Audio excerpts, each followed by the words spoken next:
So రాష్ట్రంలో మనం చూసుకుంటే తల్లికి వందనం డబ్బులు ఎవరికైతే రాలేదో దానికి సంబంధించి మరొక అప్డేట్ అయితే వచ్చింది. పరిశీలన తర్వాతే తల్లికి వందనం డబ్బులు చెల్లింపులు అయితే ఉంటాయని చెప్పేసి పాఠశాల విద్యాశాఖ అయితే తెలియజేయడం జరిగిందనమాట. 6 కంటే ఎక్కువ మంది పిల్లలున్న కుటుంబాలకు సంబంధించిన జాబితా పునఃపరిశీలన అయితే జరుగుతోందని, డిఈఓ లేదా ఎంఈఓ పరిశీలన పూర్తయ్యాక తల్లికి వందనం పథకం కింద నగదు విడుదలయ్యేలా చూస్తామని చెప్పేసి పాఠశాల విద్యాశాఖ అయితే పేర్కొంది.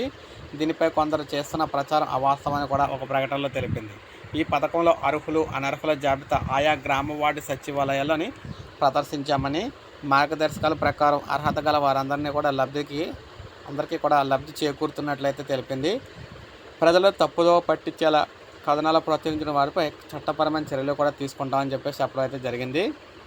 విద్యాశాఖ ఏం చెప్తుందంటే అర్హులు అనర్హుల లిస్ట్ అయితే ఇచ్చాం, గ్రామ వార్డు సచివాలయంలో పెట్టాం, అక్కడ దాన్ని బట్టి ఇస్తాం.